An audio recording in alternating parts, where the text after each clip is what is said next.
రితు చౌదరికి తనూజ లాంటి ఒక ఫ్రెండ్ దొరకడం అనేది ఆ అమ్మాయి నిజంగా అదృష్టం.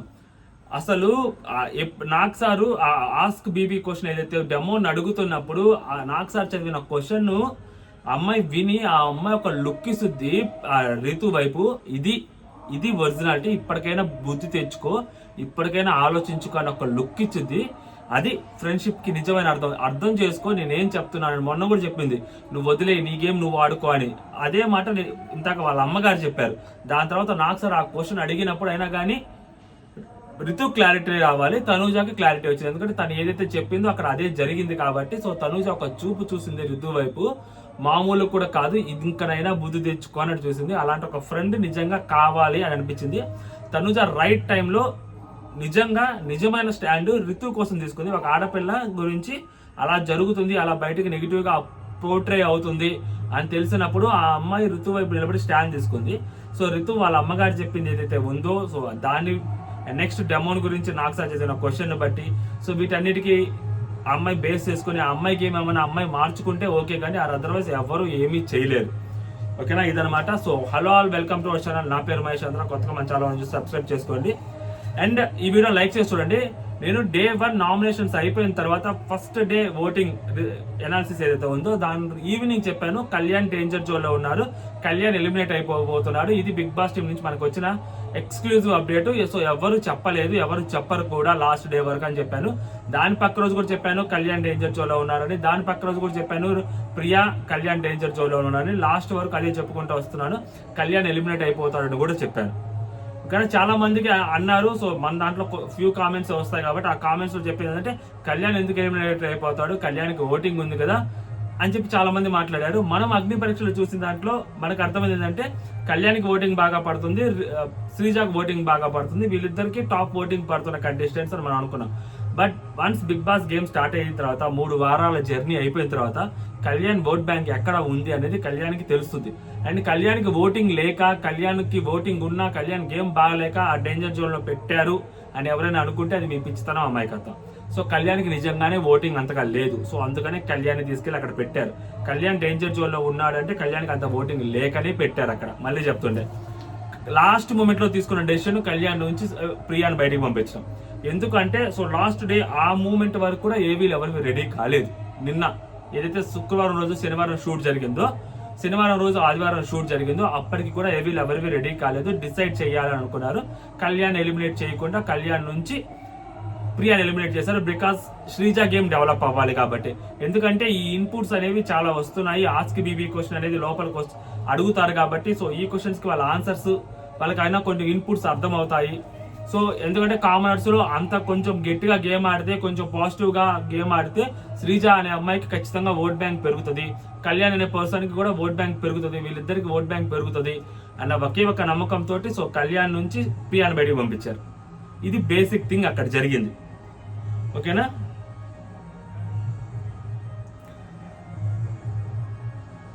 సో రితు వాళ్ళ మదర్ ఏం మాట్లాడారంటే, సో రితుకి వాయిస్ నోట్ వచ్చింది. గేమ్స్ జరుగుతాయి, గేమ్స్ లో రితుకి వాయిస్ నోట్ వచ్చింది. వాళ్ళ అమ్మగారు ఏమంటారు, వాళ్ళ అమ్మగారి బాధ ఆమె గొంతులో వినిపించింది నాకు.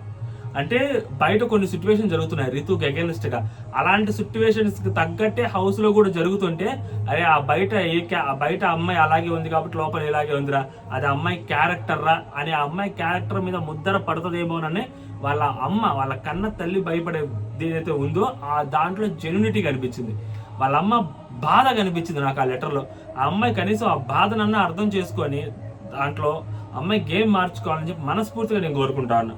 హలో అమ్మలు, నేను బాగానే ఉన్నాను, నీ గేమ్ నేను చూస్తున్నాను, నువ్వు ప్రతి విషయంలోనూ గట్టిగా మాట్లాడతావు, గట్టిగా స్టాండ్ తీసుకుంటావు, గట్టిగా ఆడతావు అని నాకు తెలుసు. సో బయట జరిగిన ప్రతి విషయంలోనూ నువ్వు ఎంత సఫర్ అయ్యావనేది నాకు బాగా తెలుసు. బట్ అలా జరిగిన ప్రతిసారి నువ్వు గట్టిగా నిలబడతావని కూడా నాకు తెలుసు. బట్ నువ్వు ఆ హౌస్లోకి వెళ్ళింది వేరే వాళ్ళ కోసం కాదు, నీ కోసం, నీ గేమ్ నువ్వు ఆడు.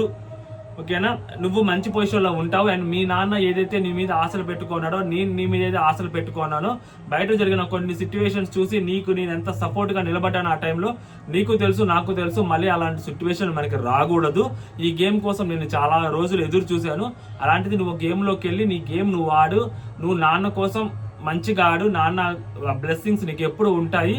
దయచేసి నీ గేమ్ మాత్రమే నువ్వు ఆడు. బయట ఏదైతే జరుగుతుందో సో నీకు తెలిసింది నాకు తెలిసింది మళ్ళీ అలా జరగకుండా చూసుకో అని వాళ్ళ అమ్మ చెప్పిన విధానం ఏదైతే ఉందో, ఎందుకంటే ఆ అమ్మాయికి యాక్చువల్గా మ్యారేజ్ అయింది, డైవర్స్ అయింది, సంథింగ్ ఇలా జరిగింది, అమ్మాయి పర్సనల్ లైఫ్లో చాలా జరిగింది. సో దానికి రిలేట్ చేసి బయట మాట్లాడే వాళ్ళు, ఎందుకంటే బయట 100 మంది మాట్లాడతారు. సో అది వాళ్ళ అమ్మ వాళ్ళు తీసుకోవాలి కదా. సో ఈ అమ్మాయి హౌస్లోకి వచ్చినప్పుడు ఈ జెన్యూన్ ఎఫెక్షన్స్, ఈ బొక్క భోషణాలు ఇవన్నీ కొంచెం దూరం పెట్టి ఫోకస్డ్గా గేమ్ ఆడితే, ఎందుకంటే అమ్మాయి పాస్ట్లో ఒక బ్యాడ్ జరిగింది ఆల్రెడీ. సో దానికి రిలేటెడ్గా మాట్లాడుకునే వాళ్ళు చాలా ఎక్కువ మంది ఉంటారు. అది తల్లిదండ్రుల భయం అలాగే ఉంటుంది, వాళ్ళ అమ్మగారి భయం కూడా అదే. ఆ అమ్మాయి ఇప్పటికైనా అర్థం చేసుకోవాలా, ఈ పులిహోర పంచాయతీలన్నీ ఆపేయాలా, ఎవరి గేమ్ వాళ్ళు ఆడుకోవాలి. ఎందుకు ఒకళ్ళ చేత మనం పాయింట్అవుట్ చేయించుకోవాలి? ఇప్పుడు దివ్యానికత ఆ అమ్మాయిని మధ్యలో పెట్టి 2 అబ్బాయిలు తీసుకొచ్చి అమ్మాయి పక్కన పెట్టి, సార్ ఫస్ట్ కళ్యాణ్ వెళ్ళాడు సార్, కళ్యాణ్ రితు బాగుంటున్నారు అనుకున్నాను, కళ్యాణ్ మళ్ళీ పక్కకి వెళ్ళాడు, ఇంతలో డెమోన్ వచ్చాడు, సో డెమోన్తో మాట్లాడుతుంది, మళ్ళీ కళ్యాణ్ వెనక్కి తిరిగి వచ్చారు సార్ అని చెప్పి మధ్యలో ఒక అమ్మాయిని నిలబెట్టి, వేరే అమ్మాయి అంతమంది సెలబ్రిటీస్ మధ్యలో ఈ అమ్మాయి మధ్యలో ఈ అమ్మాయి 2 అబ్బాయిలతో ఉంటుంది అని ఒక స్టేట్మెంట్ వచ్చేలాగా ఆ అమ్మాయి మాట్లాడింది అంటే ఈ అమ్మాయి వల్లే కదా అది, ఈ అమ్మాయి వల్లే కదా అది. వాళ్ళు చూసిన వాళ్ళ అమ్మ నాన్న పరిస్థితి ఏంటంటారు? వాళ్ళ అమ్మ తట్టుకోగలుగుతుంది అసలు ఈ డైలాగ్స్ విని? వాళ్ళ అమ్మ ఏదైతే లెటర్లో మనకి ఆ వాయిస్ నోట్లో వచ్చిందో, ఏదైతే ఈ రోజు జరిగిందో అది జరగకూడదు అనే వాళ్ళ అమ్మ వాయిస్ నోట్ పంపించింది. అన్ఫార్చునేట్లీ ఆ వాయిస్ నోట్ తర్వాతే అది జరిగింది సిచ్యువేషన్. అది ఇన్ ఫ్యూచర్ జరగకుండా చూసుకోవాల్సిన బాధ్యత రితు చౌదరి దగ్గర ఉంది. ఇంకా లేదు పర్లేదు ఇంకా అలాగే బిహేవ్ చేస్తారు అనుకుంటే అది ఆ అమ్మాయి ఇష్టం. కానీ బట్ వాళ్ళ అమ్మ జెన్యూన్ కన్సర్న్ ఏదైతే ఉందో అది నాకు చాలా బాగా అనిపించింది, అర్థం చేసుకోవాలి ఈ అమ్మాయి దానికి. అండ్ నెక్స్ట్ వచ్చరికి ఆ బీబీ క్వశ్చన్స్ లో గురించి మాట్లాడుకుందాం. ఆ రితు చౌదరిని అకేషనల్ గా నువ్వు ఏడవటము ఓకే, అకేషనల్ గా ఏడవటం అంటే ఓకే, నువ్వు ప్రతిసారి కావాలని చెప్పి ఏడుస్తున్నావు అండ్ అది ఏడవటం అనేది నీ స్ట్రాటజీ, అండ్ నీ కోసం నువ్వు గేమ్ ఆడట్లేదా, డెమోన్ కోసం నువ్వు గేమ్ ఆడుతున్నావు అని అడిగితే, లేదు సార్ నేను బయట అయినా లోపలైనా ఒకటేలాగా ఏడుస్తాను, నాకు ఎమోషన్ వస్తే నేను అంతే సార్, అండ్ నేను డెమోన్ కోసం గేమ్ ఆడట్లేదు, నా గేమ్ నేను ఆడుతూనే ఉన్నాను, బట్ డెమోన్ అంటే నాకు ఒక ఎఫెక్షన్ ఒక ఫ్రెండ్షిప్ బాండ్ ఉంది సార్, అది జెన్యూన్ గా ఉంది అని ఆమె చెప్పొద్దు అనమాట. దానికి ఆడియన్స్ 65% ఆమె జెన్యూన్ కాదు, ఆమె చెప్పిన ఆన్సర్ జెన్యూన్ కాదు అని చెప్తారు. దాని తర్వాత సుమన్ శెట్టి గారిని అడుగుతారు, ఆయన నువ్వు సడన్ గా ఉరుములా వస్తావు, మెరుపులా మాట్లాడతావు అనుకునే లోపు మబ్బుల్లో కలిసి వెళ్ళిపోతావు, మీ మాటల్లో ఉన్నంత పంచ్ మీ గేమ్ లో లేదు, అసలు గేమ్ ఆడతారా, నిజంగానే ఆడగలిగే ఉందా మీకు అని అడిగినప్పుడు, సార్ లేదు సార్ నేను గేమ్ ఆడతాను ఖచ్చితంగా, ఫస్ట్ వారం అది లేదు, సెకండ్ వారంకి వచ్చాను, 3వ వారంకి వచ్చాను ఇలా చెప్తూ ఉంటే, వారం నీ గేమ్ ఇంప్రూవ్ చేసుకుంటా ఉంటే నువ్వు అసలు ఇంకా నీ గేమ్ ఎప్పటికి డెవలప్ అవుతుంది అంటే, లేదు సార్ నేను గట్టిగా ఆడతానని అన్నాడు ఆయన. మరి ఆయనలో ఈ వీళ్ళకి ఏం జెన్యూనిటీ కనిపించిందో, 3 వారాల్లో ఆయనలో ఇంప్రూవ్మెంట్ ఏం కనిపించిందో, నాకైతే ఆయన ఇంప్రూవ్మెంట్ ఏం కనిపించలేదు. సంజన గారితో ఒక్క డైలాగ్ సెకండ్ వీక్ లో చెప్పిన తర్వాత నాకు పెద్ద ఇంప్రూవ్మెంట్ ఏం కనిపించలేదు. మరి ఆడియన్స్ కి కనిపించింది ఆయనలో ఇంప్రూవ్మెంట్ కనిపిస్తే మంచిదే అబ్బాయి, ఎందుకంటే ఆయనకి ఓటింగ్ ఉంది, ఆయన మీద ఒక సింపతి ఉంది, ఆయన మీద ఒక రెస్పెక్ట్ ఉంది ఆడియన్స్ లో.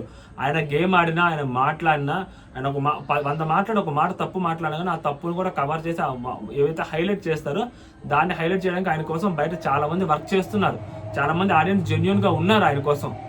అదే ఆయన అర్థం చేసుకొని ముందుకు వెళ్తే మాత్రం నెక్స్ట్ లెవెల్ ఉంటాడు ఆయన. 81% ఆయన కోసం జెన్యూన్ అని చెప్పారు. దాని తర్వాత హరీష్ గారు, మనం ఏదైతే మాట్లాడతామో హరీష్ గురించి మన ఛానల్లో అదే అడిగారు అబ్బా అక్కడ క్వశ్చన్స్. అన్ని సీజన్స్ ని వాచ్ చేస్తున్నట్టున్నారు మీరు, అన్ని సీజన్ నుంచి ఒక్కో డైలాగ్ కాపీ కొడుతున్నారు, వేర్ ఈజ్ యువర్ ఇండివిజువాలిటీ, ఒక స్టేట్మెంట్ పాస్ చేస్తారు, నెక్స్ట్ మూమెంట్ నా ఇంటెన్షన్ కాదు అది, సారీ అలా అనుకోలేదు సారీ చెప్తారు, అండ్ మీలో స్ప్లిట్ పర్సనాలిటీ మీలో ఉందా అని అడిగితే ఆయన అంటాడు వెంటనే, అన్ని సీజన్స్ చూడలేసా, కొన్ని సీజన్స్ చూసిన మాట నిజమే, నాకు రైట్ టైంలో రైట్ అనిపించింది దాంట్లో నేను స్టాండ్ తీసుకుంటూ ఉంటాను, నాకు ఏదనిపిస్తే అది కరెక్ట్ అని చెప్తాను, ఒక మూమెంట్లో జరిగిందని వెంటనే నేను సారీ అని చెప్పను, అది నా స్ప్లిట్ పర్సనాలిటీ కాదు, నన్ను బయట నుంచి చూసిన వాళ్ళకి ఎవరికైనా నా గురించి తెలుస్తారని చెప్పి ఆయన అన్నాడు అనమాట. 74% ఏం చెప్పింది అబద్ధం అని చెప్పి ఎవరు నమ్మాలని. బేసిక్గా ఈయన నమ్మకం ఎవరికి నమ్మకం లేదు, వీళ్ళ ఇంట్లో వాళ్ళకి కూడా నమ్మకం లేదు. ఆ లెటర్ చూసినప్పుడు అబ్బో ఎవరి గేమ్ వాళ్ళు ఆడుతున్నాడు, అంత అథెంటిక్ లెటర్ పంపించాల్సిన అవసరం ఏమొచ్చిందని నాకు చాలా డౌట్. అంటే ఏదో ఒక పెద్దరికం ప్రదర్శించాలి వాళ్ళు కూడా, ఈయన ఒక పెద్ద వ్యక్తి ఒక పెద్దరికం ప్రదర్శించి ఆ లెటర్ ఒకటి వచ్చిందబ్బా. ఆ లెటర్ గురించి కూడా ఇక్కడే మాట్లాడదాము. చిట్టి కన్నా బుజ్జి కన్నా చిన్ని కన్నా లాస్ట్లో పొట్టి అంట, అసలు అదంతా ఓకే వాళ్ళ ఇష్టం. లెటర్లో మీ వ్యూహం కానీ, మీ స్మైల్ కానీ, మీ గేమ్ కానీ మేము ఇంకా చూడాలని అనుకుంటున్నామంట. అంటే ఈయన వ్యూహం కూడా లేకుండా 3 వారాల నుంచి గేమ్ ఆడుతారు అంటే మామూలు మనిషి కాదు ఈయన. మీరు రైట్ టైంలో రైట్ స్టాండ్ తీసుకుంటారు, మీ గేమ్ని మీరు ముందుకు తీసుకెళ్ళండి, మీ వాక్చాతుర్యాన్ని మీరు ఉపయోగించండి, మీరు మంచిగా మాట్లాడండి, మంచిగా గేమ్ ఆడండి అని చెప్పి వాళ్ళ వైఫ్ చెప్పారనమాట. అది ఆయనకు వచ్చింది. మనం ఏం చేస్తుంది దానికి. శ్రీజ అని క్వశ్చన్ అడుగుతారు, మిమ్మల్ని ఓటు వేసి హౌస్లోకి పంపించింది నోరేసుకోమని పడిపోవడానికి కాదు, ఆ ప్రియా మీరు కలిసి ఇద్దరు ఓవరకు నోరేసుకొని పడిపోతా ఉంటారు, అదే మీరు ఎంటర్టైన్మెంట్ అనుకుంటున్నారు, అది కాదు ఎంటర్టైన్మెంట్, ఎంటర్టైన్మెంట్ వేరే ఉందని చెప్పారు. ఈ అమ్మాయికి ఇవ్వాల్సిన ఇన్పుట్లు అన్నీ ఇస్తా ఉన్నారయ్యా. ఈ అమ్మాయి నిజంగా గేమ్ మార్చుకుంటే హౌస్లోకి ఈ అమ్మాయి ఉండగలిగే స్టామినా ఎక్కువ ఉంది ఈ అమ్మాయికి. ఎందుకంటే కామనర్స్ నుంచి ఒక్కళ్ళైనా కానీ టాప్ 5కి తీసుకెళ్ళాలని చెప్పి బిగ్ బాస్ టీం ఆలోచిస్తూ ఉంటుంది. అలా కాకుండా మధ్యలో వదిలేదు. 2 దెబ్బలు కొట్టింది, దెబ్బ మీద దెబ్బ కొట్టింది. దెబ్బ మీద దెబ్బ పడిన తర్వాత అయినా కానీ కామనర్స్లో కొంచెమైనా అటెన్షన్ క్రియేట్ అయ్యి గేమ్ ఆడగలిగితే దాంట్లో ఎక్కువగా ముందుకెళ్లే హైలైట్ ఛాన్స్ ఉన్న పర్సన్ శ్రీజ. ఈ అమ్మాయి టాప్ 5లోకి వెళ్ళడానికి కూడా ఛాన్స్ ఉంటుంది. లేదు ఇలాగే ఆడితే ఫ్యామిలీ వీక్ దాకా కూడా ఉండదు, మధ్యలో బయటకు వచ్చేస్తుంది. ఇది పక్కా రాసి పెట్టుకోండి. దీనికి అమ్మాయి సంబంధించి చెప్పింది అంటే, మేము అలా కాస్త నేను అన్ని చోట్ల మాట్లాడతాను, బట్ అన్ని చోట్ల మాట్లాడితే అన్ని స్టాండ్ తీసుకొని మాట్లాడుతుంటే అది నచ్చట్లేదు అనుకుంటున్నారు. కొన్ని చోట్ల అంటే నేను గట్టిగా మాట్లాడతాను నాకు అనిపించింది, అది వాళ్ళకి అది అరిచిందలాగా వినిపిస్తుంది అన్నట్టు చెప్పింది. ఎంటర్టైన్మెంట్ అంటున్నారు కదా సార్, నేను ఆ యాంగిల్లోనే పోతున్నాను అని. ఎంటర్టైన్మెంట్ అంటే ఏదో కామెడీ చేయటమో అది చేయటమో కాదు, నోరేసుకొని పడిపోకుండా ఎక్కడ ఎలా మాట్లాడాలో అలా మాట్లాడితే చాలు. ఎంటర్టైన్మెంట్ అంటే నవ్వుతూ కిలకిలా అందరూ నవ్వించాల్సిన అవసరం కాదు. బిగ్ బాస్ ఎంటర్టైన్మెంట్ అంటే వేరే గొడవలే. ఆ గొడవలు కూడా రైట్ టైంలో పడుతూ ఉండాలి. అండ్ ఆర్గ్యుమెంట్ కూడా కొంచెం ల్యాగ్ ఈ అమ్మాయిది చాలా ఉంటుంది, అది అమ్మాయి మార్చుకుంటే బాగుంటుంది. నెక్స్ట్ కళ్యాణ్, అగ్ని పరీక్ష తర్వాత మీ గేమ్ ఒక లెవెల్కి రీచ్ అవుతుంది అని అనుకున్నాము, కానీ ఇప్పుడు చూసినా మీరు అమ్మాయిల చుట్టూనే తిరుగుతూ ఉన్నారు, ఎందుకు మీరు అని అడిగినప్పుడు ఈయన లేదు సార్ నేను కూడా నాకు అదే అనిపిస్తుంది అంటే ఈయన అమ్మాయిల చుట్టూ తిరగడం అంటే కాదు సార్, అగ్ని పరీక్షలు ఇచ్చినంత ఇక్కడ ఎందుకు ఇవ్వలేకపోతున్నానని. బట్ అంతగా నిరూపించుకోవడం కూడా టాస్క్లు ఏం రాలేదు సార్, బట్ వచ్చింది కూడా బ్యాడ్ లక్, అది మిస్ అయిపోయింది, ఆడతాను సార్ గట్టిగా అని చెప్పాడు. అండ్ అమ్మాయిలు అంటే సో ఇక్కడ నా జనరేషన్ ఉన్న అమ్మాయిలు వీళ్ళే కదా సార్, అండ్ వీళ్ళు నాకు ముందు నుంచి తెలుసు కాబట్టి వీళ్ళతో మాట్లాడుతున్నాను అన్నాడు. రితు చౌదరి ముందు నుంచే తెలుసా, తనుజ ముందు నుంచే తెలుసా. 58% ఆయన్ని నమ్మారు, 42% ఆయన్ని రాంగ్, 58% రాంగ్ అని చెప్పారు. అంటే 42% ఆయన ఇంకా నమ్ముతున్నారు. నువ్వేం చేయకపోయినా కూడా నేను 42% మెంబర్స్ నమ్ముతున్నారు అంటే నాకే ఆశ్చర్యంగా ఉందని నాకు సార్ చెప్పారు. సీరియస్లీ ఎలిమినేషన్ జోన్లోకి వెళ్ళాడు, ఏడ్చినంత మాత్రం వర్కౌట్ అవ్వదు. ఏడవటం కాదు, గేమ్ ఆడటం నేర్చుకోవాలి కళ్యాణ్ బ్రో, ఏడిస్తే ఉపయోగం లేదు.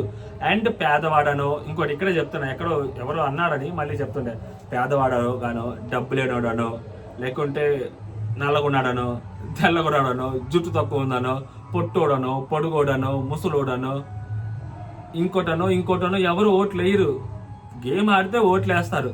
మనం పేదోడు అయ్యో క్యాంపెయిన్ అయ్యో పేదోడు అని అయ్యో అని చెప్తే ఎవరు ఓట్లేరు. అయ్యో లాస్ట్ సీజన్ చూసాం క్లియర్గా ఎవిడెంట్ కదా, తెలుగోడని ఇంకోటని వేరే క్యాంపెయిన్స్ చేశారు, వర్కౌట్ అవ్వదు. 7th సీజన్లో మోసపోయారు ఒకసారి జనాలు, మళ్ళీ అలాగే మోసపోవడానికి 7th సీజన్లో వేరేలాగా మోసపోయారు జనాలు. బట్ అక్కడ ఏంటంటే తను ఆట ఆడాడు, తన ఆటను ముందు పెట్టి తన వెనక కూడా ఆ బ్యాక్గ్రౌండ్ ఏదైతే ఉందో దాన్ని కూడా ముందుకు తీసుకొచ్చారు. బట్ అతని గేమ్ కూడా అక్కడ ఉంది కాబట్టి, అతను టాస్క్ ఆడే విధానం అవి ఉన్నాయి కాబట్టి, పులిహోర పంచాయతీలు ఏమి లేవు కాబట్టి, మధ్యలోనే ఒకటి మిస్ అయిపోయింది కాబట్టి ఆ రతిక విషయంలో అక్కడ సెట్ అయింది. బట్ ఇక్కడ ఏంటంటే ఇలాంటివన్నీ తీసుకురావడం ముందు పెట్టడం అనేది కరెక్ట్ కాదు. ఓకేనా, గేమ్ లాగే చూడాలి, ఇలాంటివన్నీ సైడ్ చేయాలి, అది నా ఒపీనియన్ అనమాట. ఏ కంటెస్టెంట్ అయినా, సంజన గారు వేరే స్టేటు, సో ఇంకొకరు తనుజ వేరే స్టేట్, వన్స్ గేమ్లోకి వచ్చిన తర్వాత అందరూ ఒకటే, గేమ్ ఆడుతున్నారు లేదా గేమ్ ఆడకపోతే బయటకు గెంటేటివి అంతే, గేమ్ ఆడే వాళ్ళకి కప్పిలిచ్చి పంపించేటివి, అదనమాట. నెక్స్ట్ భరణి గారికి, మీరు ఫ్రంట్ ఫుట్లో గేమ్ ఆడాలి, సో మీరు మీలాగా ఉండట్లేదు, ఏదో వస్తున్నారు, మీరు మీ ఒరిజినాలిటీని దాచిపెట్టుకుంటున్నారు, ఇప్పటికైనా మీ ఒరిజినల్ గేమ్ మీరు ఆడండి అంటే ఆయన యుద్ధం వచ్చినప్పుడు యుద్ధానికి గట్టిగా ఇస్తాను సార్, యుద్ధానికి సమాయత్తం అవుతున్నాను, అది యుద్ధమే నా నుంచి కోరుకోవాలంటే నేను ఇస్తాను సార్ అంటాడు ఆయన. యుద్ధం అని చెప్తా, అసలు యుద్ధం చేయమని కదా మిమ్మల్ని లోపలికి పంపించింది. మీరు లోపలికి వెళ్ళిన మొదటి క్షణం నుంచి యుద్ధం చేయాలి. యుద్ధ రంగంలోకి మీరు తిరిగి యుద్ధం ఎప్పుడు వచ్చిందా అని ఎదురు చూస్తా ఉంటే ఎలా ఉంటుంది సార్, కామెడీగా అలాగే ఉంటుంది సార్. మీరు ఆల్రెడీ యుద్ధంలోకి బ్యాటిల్లో ఉన్నారు, మీరు హౌస్లోకి అడుగు పెట్టారంటే బ్యాటిల్ చేయడానికే. ఫస్ట్ 3 వీక్స్ ఏమన్నా హనీమూన్ పీరియడ్ అనుకున్నారా? లాస్ట్ 5 వీక్స్ మాత్రమే గేమ్ ఆడతారు, ఫస్ట్ 10 వీక్స్ ఏం గేమ్ ఉండదు అనుకుంటున్నారా?